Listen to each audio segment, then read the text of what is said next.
예, 오늘은 우리가 이제 여호수아서를 계속 보고 있는 중에 기브온 전투를 함께 살펴보고자 합니다. 이름을 붙이기를 기브온 전투라고 얘기를 하고 있죠. 왜냐하면 기브온 족속을 위한 전투였기 때문에 기브온 전투라고 부를 수 있을 거예요. 지명은 여기 보면 뭐 아세가도 있고 뭐 막게다도 있고 베토론도 있고 뭐 베토론도 보면은 윗 베토론 아랫 베토론이 있고 말이죠. 예. 지명이 복잡하게 나와요. 예. 그런데 그래서 저도 안 그래도 여러분들한테 그림 파일을 하나 인터넷에서 다운받아 가지고 보내드리긴 했습니다만은 아무래도 여러분들이 그 그림 파일을 보기는 쉽지 않을 것 같아요. 제가 확장자를 JPG로 해서 보내드려야 되는데 GIF로 보내드린 바람에 GIF가 아니라 아무튼 전에 다른 이상한 그림 파일로 보내드려서 아마 보시기가 쉽지 않을 것 같긴 해요. 아무튼 제가 이제 그 그림 파일을 보내드렸던 이유도 이 지도를 보면서 여러분들이 본문을 이해하시면 좋겠다 싶어가지고 그림 파일을 보내드린 거긴 했는데 뭐 굳이 지도 안 봐도 될 것 같아요. 예. 왜냐하면 괜히 뭐 그 지도 보면서 하려면은 더 복잡해질 것 같아요. 그냥 그래서 간략하게 그냥 그 옆에 이제 동계 모여있는 동네다 뭐 그런 정도로만 생각을 하시면 될 것 같아요. 해서 뭐 그 근처에 있는 동네 이름이고 뭐 이런 것이죠. 그러니까 우리로 말하면 이제 제가 교회가 있는 이 구정동을 중심으로 보면은 뭐 입실하고 그다음에 모화 그다음에 뭐 저쪽에 뭐 이제 내남 뭐 이 정도 이렇게 동계 모여 있는 이 정도 거리로 그냥 생각을 하시고 보시면 크게 성경 본문 내용하고 다르지 않을 것이다. 이렇게 생각을 해요. 그래서 뭐 굳이 저는 이제 이쪽에다가 지도도 그리려고 했었거든요. 그런데 뭐 굳이 그렇게까지 할 필요는 없겠다 생각을 했어요. 그래서 여러분들한테 그냥 지도 없이 말씀을 드리고요. 대신에 우리가 익숙한 지도 있죠? 익숙한 지도는 한번 그려보도록 하십시다. 이게 이제 요단강이에요. 요단강이고 요단강을 건너면 곧바로 뭐가 나오죠? 길가를 만나게 되죠. 할례를 받았던 그리고 요단강 한가운데 12돌덩이 그다음에 길갈 강변에 또 12돌덩이 돌무더기를 세워놓았던 그 지역 여기가 이제 길갈이 있죠. 그다음에 길갈을 지나고 나면은 만나는 곳이 여리고성이고요. 이거는 그냥 우리가 이제 늘 이제 알고 있는 내용들이니까 길갈, 그 다음에 여리고성, 그 다음에 만나는 곳이 아이성, 그쵸? 아이성. 그리고서 뭐가 나오죠? 기브온이 나오죠. 그쵸? 그렇게 하고, 지금 현재 이 기브온 지파를 향하여서는, 아모리 5왕의 연합군이, 기브온을 향하여서 지금 쳐들어오고 있는 중이에요. 쳐들어오고 있는 중이고, 그랬을 때에, 오늘 본문 내용을 보면은요, 기브온에서 길갈에 있는 여호수아를 향하여서 무엇을 합니까? SOS를 치는 거죠. 도와주세요. 우리 죽을 것 같아요. 하고 SOS를 치는 거예요. 그런데 이 SOS를 칠 때에도 기브온 지파, 기브온 족속 사람들은 명분이 있는 거예요. 그 명분이 뭐죠? 9장에서 여호수아 9장에서 10장에서 참. 여호수아와 이스라엘 백성들이 기브온 족속들과 협약을 맺죠. 협약이 뭡니까? 내가 당신네 지파는 진멸하지 않고 하나님께서는 가나안 7족속들을 다 진멸하라고 하셨으나 당신네들은 우리가 진멸하지 아니하고 당신네들은 살려주겠다라고 하는 약속을 했잖아요. 비록 그 약속이 거짓이었으나 기브온 족속의 거짓으로 인한 약속이었죠. 어떤 거짓이었습니까? 기브온 지파 사람들이 여호수아에게 와서 장군님 우리들은요 저 멀리에서 왔어요.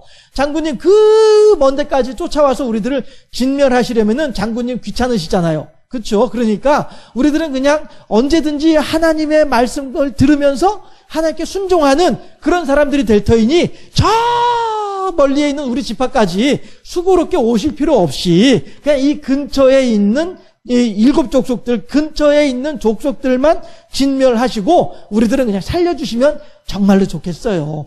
보세요. 우리가요 장군님을 만나뵈려고 나올 때에 그때에는 음식도 이렇게 신선한 음식이었고 옷도 이렇게 깨끗한 옷이었는데 길을 오다 보니까 음식도 다 곰팡이가 쓸어버리고요. 우리들의 옷도 이렇게 다 낡아져 버리고 말았잖아요. 이렇게 멀리서 왔어요. 너무도 먼 곳에서 우리들이 왔으니까, 예, 장군님 괜히 수고롭게 그 먼 곳까지 쫓아와서 우리들을 진멸하는 그런 수고를 하지 마시고요. 예, 그냥 우리 멀리 있는 우리들이니까 그냥 우리끼리 이렇게 그냥 서로 친하게 짝짝꿍 하면서 지내도록 하십시다.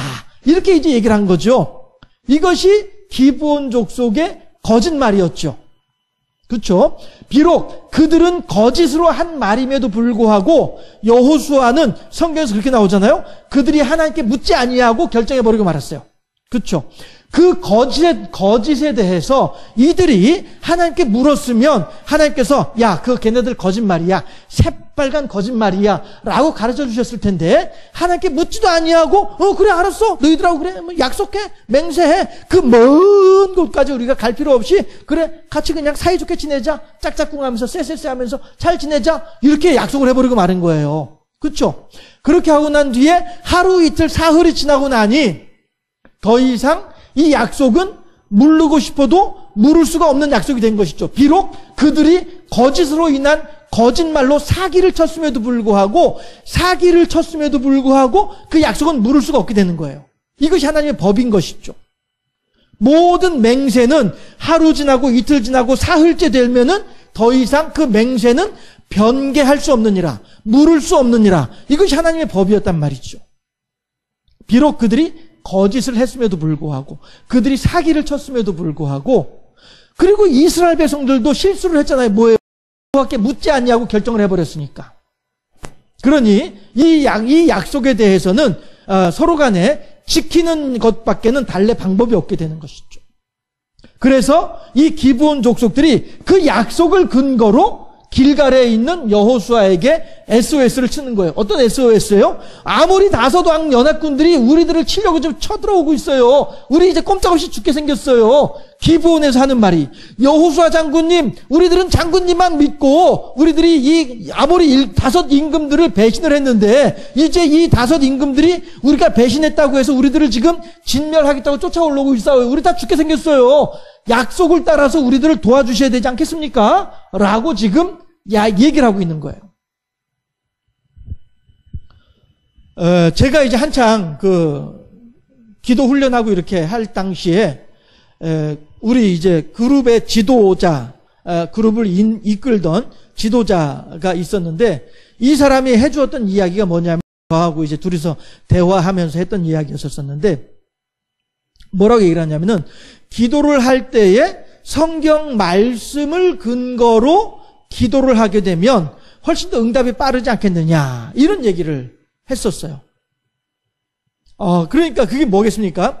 하나님께서 분명히 말씀하셨잖아요. 수고하고 무거운 짐진 자들아 다 내게로 오라 내가 너희를 편히 쉬게 하리라 라고 하셨잖아요. 그렇죠? 그러니까 하나님 제가 세상살이가 너무너무 힘들어요. 내가 너무너무 어려워요. 그래서 내가 이 수고하고 무거운 짐을 하나님께로 맡겼어요. 그러니까 하나님께서 나를 좀 쉬게 해주시길 바랍니다 라고 기도를 하죠.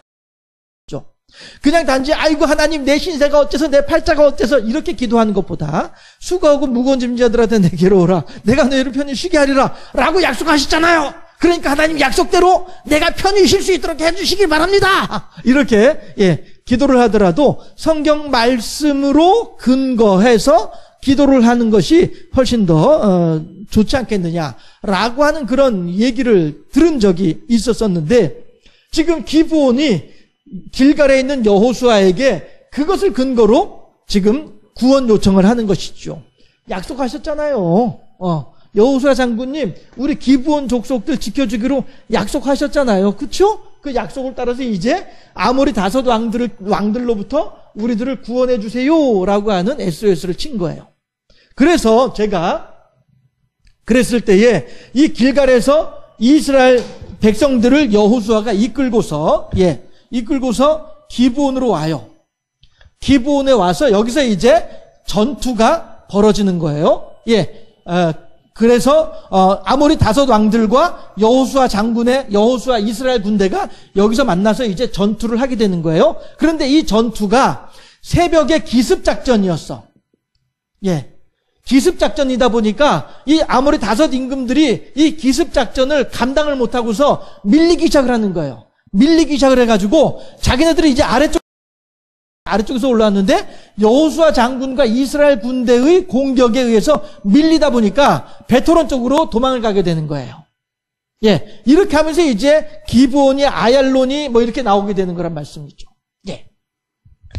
그 전투예요. 해서 하나님께서 이 도망가는 중에 갑자기 하늘에서 우박이 내리게 해가지고, 예, 그래서 이제 또 이 아모리 다섯 임금들의 그 군대를 또 죽게 만들고, 그때 어떻게 돼요?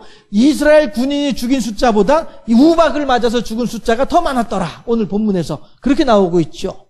예, 그렇게 하면서 이제 여호수아가 뭐라고 얘기를 하냐면은, 예, 요건 이제 우리가 함께 읽어봐야 될 필요가 있어요. 13절 말씀. 12절 말씀. 오늘 본문 여호수아 10장 12절 말씀. 이건 우리가 함께 합독해 볼 필요가 있습니다. 찾으셨나요? 합독하겠습니다. 12절 말씀. 여호와께서 아모리 사람을 이스라엘 자손에게 넘겨주시던 날에 여호수아가 여호와께 아뢰어 이스라엘의 목전에서 이르되 태양아 너는 기브온 위에 머무르라. 달아 너도 아얄론 골짜기에서 그리할지어다 하매 13절 태양이 머물고 달이 멈추기를 백성이 그 대적에게 원수를 갚기까지 그 뒤에 계속 읽어보실까요?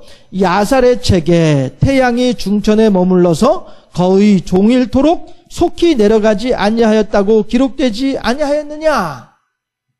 자, 예, 12절에서 여호수아가 어떻게 얘기를 합니까? 백성들 앞에서 외치는 거예요. 그렇죠? 그냥 골방에서 혼자서 하나님 제발 좀 태양이 기브온에 머무르고요 달이 아얄론 골짜기에 머무르게 해주면 좋겠어요. 하나님 이거 꼭 들어주시면 좋겠어요. 이렇게 하는 것이 아니고, 예, 백성들 앞에서 명령을 하는 거예요. 태양아 너는 기브온 위에 머무르라. 달아 너도 아얄론 골짜기에 그리할지어다 하고서 외치는 거예요. 그냥 혼자 마음속으로 하나님 들어주시면 감사하겠고요. 안 들어주셔도 어쩔 수 없겠 이게 아니고요. 예, 백성들 앞에서 담대하게, 백성들 앞에서 당당하게 외치는 거예요.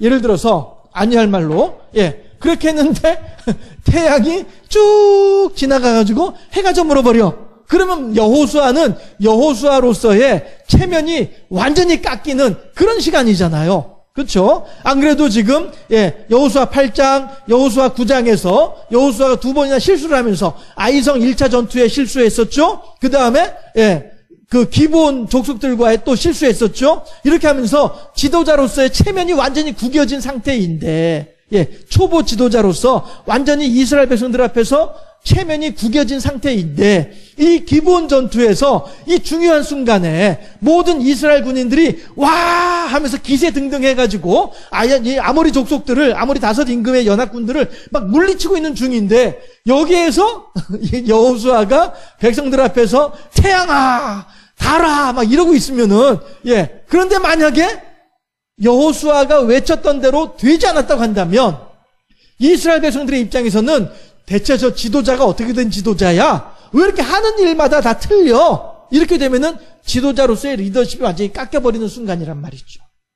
그럼에도 불구하고 여호수아는 어떻게 해요? 담대하게, 당당하게, 자신있게 태양아 기브온 위에 머무르라. 달아 너도 아얀 골짜기에 그리할지어다. 이렇게 해버리는 거예요. 그렇게 하는데, 예, 하나님께서는 실제로 그 일이 이루어지게 하시더라. 그 이야기가 뭐예요? 야살의 책에 기록되어져 있더라. 태양이 중천에 떠서, 중천이면 뭐예요? 정오잖아요, 정오. 낮 12시에서 2시 사이, 그러니까 11시에서 오후 1시 사이가 중천 정오잖아요. 그렇죠? 예, 그 시간에 태양이 딱 떠가지고 그 머물러 있었더라라고 하는 거예요. 한낮에 태양이 더 이상 움직이지 않고 있더라라고 하는 얘기가 되는 것이죠. 이 야살의 책에 있더라 라고 얘기를 하죠. 그렇게 하면서 그 뒤에 14절부터 또 보게 되면은 뭐라고 돼 있어요? 여호와께서 사람의 목소리를 들으신 이 같은 날은 전에도 없었고 후에도 없었다. 태양이 멈춘 적이, 달이 멈춘 적이 그 이전에도 없었고 그 이후에도 없었다. 그 이야기잖아요. 그렇죠? 여호와께서 이스라엘을 위하여 싸우셨기 때문이다 라고 이야기를 합니다. 그리고 15절에서 이제 여호수아가 온 이스라엘과 더불어 길갈 진영으로 돌아왔더라. 이 베토론 아얄론 여기까지 이제 도망간 아모리 다섯 인그 연합군들을 쫓아내고 난 뒤에, 몰아내고 난 뒤에, 다시 이제 길갈로, 무사 복귀하는 거예요. 승전해서 돌아오는 거예요. 네, 거기까지가 오늘 본문 내용입니다. 자, 그렇게 되면, 이 본문 내용을 통해서 우리가 생각해 볼 것이 무엇이냐면은, 예, 제가 적어 놓았던 이 세 가지예요. 해서 시간 되는 대로 세 가지를 살펴보고, 만약에 오늘 다 못하게 되면 다음 주에 이어서 하는 것으로 하고요. 자, 우선 첫 번째, 이 기브온 전투가 가지고 있는 의미가 무엇이냐면은 첫 번째는 대응하는 전투라는 거예요. 자, 보세요. 지금까지 요단 동편에서부터 모세를 비롯하여서 여호수아도 그렇고요, 이스라엘 군대를 이끌 때에 모든 전투가 다 먼저 싸움을 거는 전투였어요. 싸움을 거는 전투요. 그러면 싸움을 걸게 되면 어떻게 합니까? 우리도 이제 어렸을 때에 동네에서 빨갛고 놀고 돌아다니고 이렇게 할 때에, 개구지게 놀고 이렇게 할 때에, 그때 생각을 해보세요. 무엇인가 지금 저놈하고 내가 한바탕 붙어야지 하게 되면은 어떻게 합니까? 미리 머릿속으로 다 계산을 하잖아요. 그래, 일단 저놈한테 가가지고 얼굴을 한 대 턱을 날려버리고, 그러면은 애가 코를 쥐고서는 이제 넘을 테니까 그때 다시 한번 무릎으로 가슴팍을 치고 그러고서 뒹굴 때 옆구리를 한 대 때리면은 끝이야. 이런 식으로 있잖아요. 예, 나름대로 그 싸움에 대해서 작전 구상을 하고 그리고서 붙으러 가잖아요. 너 자식 이리 와 하면서 말이죠. 예, 그냥 아무 생각 없이 달려들지는 않는단 말이에요. 싸우려면은. 대신에 그 생각 없이 그냥 멍하니 있었는데 갑자기 누가 와가지고 시비를 붙으면서 너 이 녀석 이리 와 너 하고서 멱살 붙잡고 막 이렇게 하게 되면은 그냥 어안이 벙벙해서 당할 수밖에 없는 거잖아요. 그쵸? 선제 공격. 그래서 이런 얘기 하다 보니까 우리 어렸을 때 생각이 나는데, 예, 이런 말도 했었어요. 선빵이 중요하다. 선빵이 뭔지 혹시 아세요? 권 집사님은 아시려나? 선빵이 뭐냐 하면은 먼저 내지르는 게 선빵이에요. 우리 친구들 간에는, 예, 그러니까 오늘 낮에도 이제 그 고등학교 때 친구들하고 잠깐 통화했었는데, 예, 선빵. 먼저 내지르는 게 중요해. 그래서 선빵을 먼저 날리게 되면, 그러면 이제, 그 다음에 이제 싸움은 이제 제가 원하는 대로, 제가 구상한 대로 그렇게 이제, 흘러가서 결국에 이제 제가 이기는 싸움이 되는 거죠. 자, 모든 전쟁은 이렇게 작전 계획을 짜놓고 그렇게 해서 전쟁을 한단 말이에요. 그러니 그동안의 이스라엘 백성들의 전쟁은 이기는 전쟁만 하는 게 하기가 훨씬 더 쉬워졌던 것이죠. 왜? 미리 다 작전 계획을 짜놓고서 전쟁을 하니까. 그런데 이 전쟁은, 기브온 전쟁은 내가 먼저 나서서 하는 전쟁이 아니에요.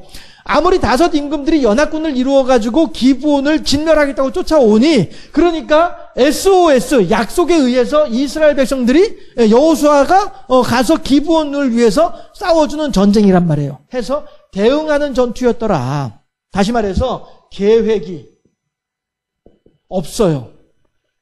계획에 있던 것이 아니었었어요. 없던 계획이었는데, 지금 이스라엘 백성들은 이제 그동안에 몇 차례 전쟁을 하고 난 뒤에 좀 쉬려고 했었는데 쉬지도 못하고 지금 전쟁을 하게 된 거예요. 예. 이 전투라고 하는 것이 기브온 전투가 가지고 있는 의미예요. 다시 말해서 첫 번째 대응하는 전투였더라. 다시 말해서 첫 번째 준비 없이 허둥지둥 할 수도 있는 그러한 전투였더라라고 하는 거예요. 지금까지의 전쟁은 무엇인가 내가 목적을 가지고 하는 전쟁이었는데, 이 기브온 전쟁은 어떤 나의 목적이 아니라 이 두 번째 내용하고 같이 자연스럽게 이제 넘어가게 되는데요. 이 기브온 전투는 나의 목적이 아니라 기브온 전투는 기브온 족속을 위한 전투였더라라고 하는 거예요. 이것이 기브온 전투가 가지고 있는 두 번째 의미예요. 즉, SOS에 대해서, 이 약속에 대해서 지키고자 하는 선의의 전투였단 말이죠. 물론 사람을 죽고 죽이는 전투에서 선의가 어디 있겠습니까만서도, 그럼에도 불구하고 그나마 좀 명분, 가질 수 있는 전투였다라고 한 것이죠. 우리 역사 중에도 그러한 역사가 있잖아요. 그렇죠? 6.25 전쟁 때. 6.25 전쟁 때 유엔에서 한반도에서 일어난 전쟁에 유엔군을 파병하는 것을 유엔에서 가결을 하죠. 그때 안전보장이사회라고 하는 모임이 있어서, 회의 기구가 있어서 이 안전보장이사회에서는 만장일치로 결의를 해야 이게 진행이 되는 거예요. 한 사람이라도 반대를 하면은 그 진행을 할 수가 없는 거예요. 집행을 할 수가 없는 게 안전보장이사회의 규정이었었어요. 그랬는데 이제 한반도에서 일어난 전쟁, 그때 이제 6.25라고 한국전쟁이라고 말도 하지 않았었죠. 그저 한반도에서 이루어진 전쟁이 있는데 이 전쟁이 지금 그 북한군과 남한군 사이에서의 전쟁이다. 라고 하는 것이죠. 예. 그래서 이 전쟁이 지금 남한군에 아주 불리하게 전쟁이 진행이 되고 있는 중인데 이 전쟁에 대해서 유엔에서 유엔군이 세계연합기구죠. 유엔에서 군대를 파견할 건지 말 건지 즉 남한 군대를 도와주기 위한 군대를 파견할 건지 말 건지에 대해서 결정을 해야 되는데 이 결정이 안전보장이사회를 통과하고 그 다음에 유엔 총회를 통과해야 이제 비로소 결정이 되는 거란 말이에요. 그런데 안전보장이사회에서는 그 안전보장이사회에 참여하는 각국 여러 나라의 대표들이 있었는데 그 나라의 대표들 가운데 한 나라에서 한 사람씩 대표가 나오는 거잖아요. 그러니까 뭐 7명이든 8명이든 그 사람들이 각국의 대표들이 이제 몇몇 나라의 대표들이 모여서 안전보장이사회를 하게 되는데 여기에서는 한 나라라도 반대를 하게 되면은 그 유엔군을 파병할 수가 없는 상황인데 그때 반대할 가능성이 가장 높았던 나라가 어느 나라였냐면은 소련이었단 말씀이에요. 소련이었는데 소련의 유엔 대사, 소련 측에서 유엔에 파견한 유엔 대사가 있었는데 이 사람이 이제 바로 그 안전보장이사회에 참여를 하려고 가는 중에 웬걸 자동차 바퀴가 펑크가 나는 일이 생기는 거예요. 그래서 그 펑크를 수리하고 그리고서 안전보장이사회에 참여를 해보니 이미 회의는 끝나버린 거예요. 그래서 그 회의에서 나는 반대합니다 라고 반대표를 들어야 될 사람이었는데 반대표를 들지 못한 거예요. 그러니까 회의에 참석하지 않았으니 회의에 참석한 사람들만 가지고 회의를 했고 그 회의에서는 모두가 다 만장일치로 가결을 한 거예요. 유엔군을 남한을 위하여서 파병하는 것에 대해서 만장일치로 결의가 된 거죠. 왜?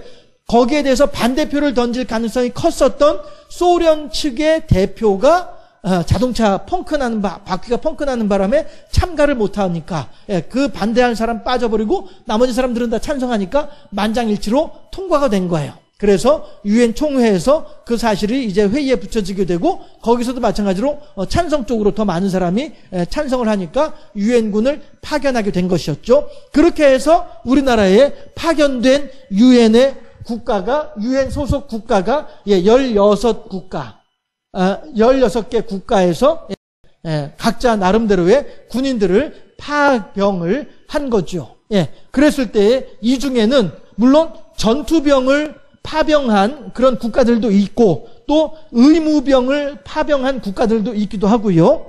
그 다음에 사회 기간 산업을 위하여서 이런저런 작업을 할 수 있고 사회를 복구할 수 있는 이런 기타 병력을 파병한 경우들도 있기도 하고요. 이렇게 해서 16개 국가가 우리나라에 남한을 지원하기 위해서 이제 들어오게 된 것이었죠. 자, 그렇게 되면 이 전투를 지금 함께 생각해 보려고 하는 것인데요. 이 사람들이 16개 국가가 한반도 땅에 들어올 때에는 무엇 때문에 들어오는 거예요? 선의에 의해서 들어오는 것이죠. 선의의 전쟁인 것이죠. 그렇죠. 물론 여기에는 100% 선의가 있었다라고는 할 수는 없습니다. 그러나 대체적으로는 선의로 볼 수 있다라고 하는 것이죠. 세밀하게 들어가게 되면은 각 나라들마다 자기들의 국내 정치적인 상황도 있었고요. 뭐 이런저런 명분들도 있었고요. 여러 가지 이유와 목적들도 있기도 했었고요. 전투에 참가하게 되면 국가 경제에도 도움이 되기도 하니까. 저도 베트남에 우리나라 군인들 보낼 때에 물론 여러 가지 명분이 있었습니다만은 그 중에 하나가 뭐였습니까? 그 파병한 군인들의 전투수당을 국가에서는 받을 수 있었거든요. 그래서 보내는 거예요. 노무현 대통령 때에도 이라크에 우리 젊은이들 보냈잖아요. 보낼 때에도 뭐로 보냈습니까? 전투병으로 보낸 것이 아니라 기타 병력을 보낸 거예요. 그래서 국가 사회 치안 유지하고요. 그 다음에 국가 재건할 때에 그거 도와주고요. 이런 기타 병력으로 이라크에 파병하기도 하고 했던 것이죠. 그렇게 함으로써 그 지역에서 한국인들에 대한 이미지를 좋게 만들어주고, 그 다음에 나중에 전쟁이 끝나고 이 국가가 이제 전쟁의 폐허 속에서 새롭게 건물들을 끄집어 올리고 사회를 개발하고 할 때에, 그때에 이제 한국인 기업이 견적서 집어넣게 되면은 이 결정하는 사람들도 한국에서 온 기업이네. 맞아, 그때 한국군이 우리나라에 와서 일 열심히 잘해 주었었어. 한국인들의 실력은 그때 보니까 잘하는 것 같아. 그럼 이제 우리나라 기업이 견적서 집어넣게 되면은 그래, 그럼 한국에다가 일 맡겨보자. 이렇게도 될 수 있는 것이고요. 남의 나라 전쟁에 참여하는 것은요, 기본적으로 선의로 참가하는 것이지만은 디테일로 자세한 그 속사정으로 들어가게 되면은 이러한 여러 가지 사정들이 있어서 참여하게 되는 거란 말씀이에요. 이스라엘 백성들이 기브온 전투에 참여하는 것 마찬가지로, 이러한 이유가 있어서 기브온 사람들이 이뻐서 참여하는 겁니까? 이스라엘 군인들이 기브온 사람들이 예뻐가지고 기브온 사람들이 좋아서 그새 정이 들어가지고 그래서 그 전쟁에 참가하는 거예요. 사람이 죽고 사는 문제가 걸려있는 전쟁인데 거기에 참여하는 이유가 왜 그렇습니까? 맹세를 지키기 위한 거예요. 맹세를 지키기 위해서. 이 기브온 사람들이 이뻐서가 아니고 기브온 전투를 참가해가지고 기브온 사람들한테 뭔가 볼가먹을 것이 있을까 싶어서 그래서 참가하는 것이 아니고요. 단지 맹세, 약속. 어떤 약속이에요? 하나님의 이름으로 내가 너희들을 지켜주겠다라고 하는 그 약속. 이 맹세. 이것 때문에 이스라엘 백성들은 지금 목숨을 걸고 기브온 전투에 참여하고 있는 거예요.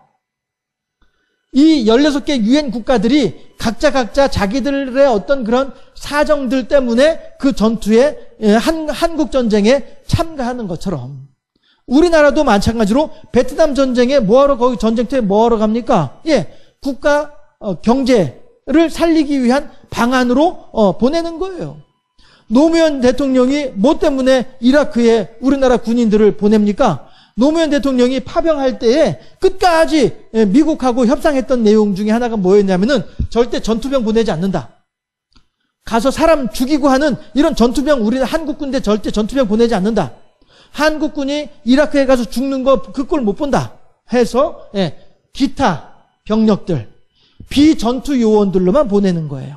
치안 유지하고 질서 유지하고 그 다음에 이런저런 이제 기간 산업들 세우고 이렇게 하는 병력들만 보내는 거로 그렇게 협의를 했던 거예요. 어쨌든지 간에 다른 나라 전쟁에 참가한다고 하는 것은 그만큼 쉬운 일이 아니다. 그런데 여호수아가 이스라엘 백성들과 더불어서 이 기브온 전쟁에 전투에 참여하는 이유는 무엇이냐? 결국에는 하나님의 약속, 하나님의 뜻을 따르기 위한, 하나님께서 하신 그 말씀, 하나님께서 우리들에게 주시는 그 말씀에 순종하기 위한 방법으로 그렇게 전투에 참여하는 것이었더라 라고 하는 것입니다. 해서 우리들도 때로는 이것이 이렇게 함으로써 하나님의 뜻을 따라 행함으로써 나에게 어떤 손해가 있을런지 모르겠고 하나님의 뜻을 따를 때에 내게 어떤 어려움이 생길 수도 있겠다라고 하는 생각이 든다 할지라도 이것이 의로운 일이라고 한다면 그 일을 위하여서 우리들이 하나님의 뜻이 이것이라고 한다면 나아갈 수 있어야 되지 않겠느냐. 그래서 제가 이러한 경우에 자주 인용해서 말씀드리는 것이 뭐예요? 마리아잖아요. 마리아의 고백. 가브리엘 천사를 향하여서 마리아가 고백할 때 뭐라고 고백을 합니까? 주의 계집종이오니 주의 뜻대로 되어지이다. 제가 이거 여러분들한테 인용해서 말씀드리잖아요. 가브리엘이 마리아에게 와서 뭐라고 얘기를 해요? 마리아야 했더니 마리아가 이렇게 보더니 누구십니까? 이러겠죠. 그러니까 나는 하나님의 부리시는 종 가브리엘이니라 했겠죠. 그러니까 마리아가 어머나 주님 어쩐 일이세요? 했겠죠. 그러니까 가브리엘이 마리아에게 네가 곧 임신을 하고 잉태를 하고 아기를 낳을 것이야 라고 얘기를 하죠. 그랬더니 마리아가 뭐라고 하냐면은 아니 나는 아직 남자를 모르는 처녀인데 내가 어떻게 임신을 하겠단 말씀이에요? 라고 하니까 가브리엘이 네가 임신하는 것은 부혈모정의 사람의 법칙을, 사람의 원칙을, 원리를 따라서 잉태하는 것이 아니고 성령으로 하나님의 씨가 너의 몸에 들어가서 네가 잉태하게 될 것이야 라고 얘기를 한단 말이에요. 그렇게 했더니 마리아가 하는 말이 주의 계집종이오니 주의 뜻대로 이루어지이다 이렇게 얘기를 해요. 주의 계집종이오니 주의 뜻대로 이루어지이다. 이 말은 다시 말하면은 나는 하나님의 종이니 내가 죽든 살든 하나님의 뜻에 따라 순종하겠나이다. 이 말이 되는 거죠. 그러면서 제가 같이 이어서 설명을 해드린 것이 뭐예요? 우리나라 사람들은 처녀가 애를 베도 할 말이 있다. 이것이 우리나라 사람들의 속담이지요. 그러나 이스라엘 사람들에게 있어서 처녀가 애를 베면 그 처녀는 돌 맞는 일밖에 없다. 돌 맞는 일이 뭐예요? 우리나라 말로 하면은 멍석말이에요. 우리나라에서 멍석말이 하면은 죽든 살든 상관없이 무조건 멍석에다 말아놓고서 마당 한가운데 그 동네 그 마당 한가운데에서 멍석을 말아놓고서는 두들겨 패는 게 이게 멍석말이잖아요. 그렇게 해서 결국엔 죽게 만들어버리는 것이 멍석말이잖아요. 그렇죠? 그런데 이스라엘 사람들한테는 돌을 던지는 것이 이것은 집단으로 사형을 하는 거예요. 우리나라 공산군이 6.25 전쟁 때 많은 사람들을 인민재판이라고 한 이름으로 공개재판을 하고 공개잖아요. 이런 것처럼 이스라엘 사람들이 돌을 던져서 공개로 처형하는 것이 이스라엘 사람들의 처녀가 임신을 하게 되면은 공개 처형하는 것이 법이었단 말이에요. 그들의 풍습이었단 말씀이죠. 그런데 이 마리아는 지금 남자를 알지 못하는 처녀인데 가브리엘이 나타나가지고 네가 곧 잉태하여서 아들을 낳을 것인데 아들의 이름을 예수라 할 것이다. 임마누엘이라 할 것이다. 이렇게 이제 하면서 예언을 하니까 이거에 대해서 마리아가 가브리엘에게 하는 말이 주의 계집종이오니 뜻대로 되어지이다. 여기서 말하는 계집종이라고 하는 말은요, 제가 원어로는 쓰기가 좀 그렇고 이렇게 둘로스 둘레라고 이야기를 할 수 있어요. 해서 둘로스는 남종이 둘로스예요. 그리고 여종이 둘레예요. 그래서 주의 계집종이오니라고 할 때 그 계집종은 둘레라고 하는 단어를 사용을 했어요. 그런데 이 여종은 어떤 역할을 하느냐 하면은요, 남편과는 상관없이 남자 집주인이든 남편이든 상관없이 남성 집주인이든 남편이든 상관없이 남성을 통하여서 남성과의 관계를 통해서 아기를 낳는 역할도 둘레 여종에게는 포함되어 있는 거예요. 그렇게 해서 이 아기로 하여금 이 집주인에게 또 다른 종이 되도록 해주는 역할. 우리 권사님들 예전에 소 기르고 할 때에 소 마구간에 소가 많으면 많을수록 부자잖아요. 그렇죠? 외양간에 소가 많으면 많을수록 부잣집이잖아요. 그런 것처럼 이 이스라엘 사람들에게 있어서 종이 많으면 많을수록 부자가 되는 거죠. 왜 소가 많을수록 부자예요? 그 소 한 마리 갖다 팔면은, 돈 나오잖아요. 한 20여 년쯤 전에 송아지 한 마리에 500만 원씩 하고 이렇게 할 때가 있었거든요. 그래서 그때 집사님 중에 한 분이 소 기르는 집사님이 있었는데, 이 양반 아무튼 집에 소가 많아지면 좋은 그런 상황이었죠. 마찬가지로 집주인도 종을 갖다 팔면은, 종을 갖다 내다 팔면 그게 돈이에요. 재산이에요. 그러니까 이 둘레는요, 집주인이 되어졌던 남편이 되어졌던 아무튼 간에 남성들과 더불어 관계를 해서 아기를 낳게 되면은 이 아기는 다 누구의 재산이에요? 집주인의 재산이 되는 거예요. 해서 내 아버지가 이 집에 홍길동이의 집에 종이다. 그러면은 그 아버지로 통해서 태어난 아기도 마찬가지로 홍길동이의 종이 되는 거죠. 그러니 홍길동이의 재산이 되는 거죠. 해서 둘레라고 하는 계집종이라고 하는 말에는요, 단지 그 여자 종으로서 하는 일뿐 아니라, 그러니까 여자 종으로서 하는 일에는 육체 노동뿐 아니라 생산하는 일까지도 포함되어 있는 거예요. 이 계집종이에요. 그러니 마리아가 주의 계집종이오니 주의 뜻대로 되어지이다 라고 하는 말은 천연대, 나 아직 결혼하지 않은 처녀인데, 그럼에도 불구하고 주의 계집종이오니 주의 뜻대로 되어지이다. 내가 임신을 하든 말든 하나님의 원하신다면은 얼마든지 내 몸을 사용을 해가지고 자식을 낳으세요 라고 나 자신을 하나님의 종으로 내어드리는 거예요. 죽이든 살리든 마음대로 하세요 라고 하나님께 내어드리는 거예요. 왜 죽이든 살리든이에요? 내가 배가 불러오게 되면 어쨌든 임신을 하면은 애가 뱃속에서 자라날 것이고, 그럼 내 배가 불러올 거 아니에요? 그렇죠? 배가 불러오면은 사람들 앞에 감출 수 없을 것이고, 감출 수 없다 보면은 아니 저 마리아는 말이야 아직 결혼 안 했잖아. 저 요셉이 비록 약혼자이긴 하지만은 아직 결혼식 안 했잖아. 그런데 임신을 했어? 그러면 저건 처녀가 임신을 했네. 처녀가 임신을 하면은 어떻게 돼요? 돌맞아야지. 이렇게 되는 거예요. 주의 계집종이오니 주의 뜻대로 되어지이다 라고 하는 말은 내가 동네 사람들한테 돌맞아 죽을 준비되어 있어요 라는 뜻이 되는 것이죠. 그렇게 하나님께 순종하고 그렇게 헌신한 사람이 마리아였더라. 마찬가지로 여호수아와 이스라엘 군인들은 기브온과의 약속을, 기브온과의 맹세를 지키기 위해서 자기의 목숨을 내어놓고 있는 상황이더라. 우리들도 이 세상을 살아가면서 하나님의 선을 위하여서, 하나님의 영광을 위하여서 우리들이 어느 만큼 하나님께 내어놓을 수 있을지, 우리 이런 거 한번 생각할 필요가 있지 않겠느냐라고 한 것입니다.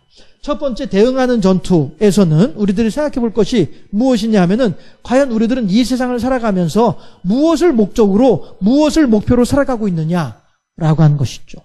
이생의 자랑과 육신의 정욕과 안목의 정욕을 위해서 살아갈 것이냐, 아니면은 하나님의 영광을 위해서 살아갈 것이냐, 이것을 우리들이 생각할 수 있어야 되겠다라고 한 것입니다.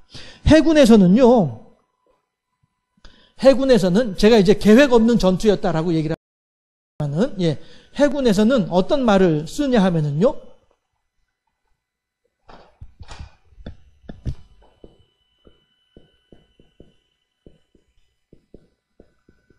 항제전장이라고 얘기를 해요.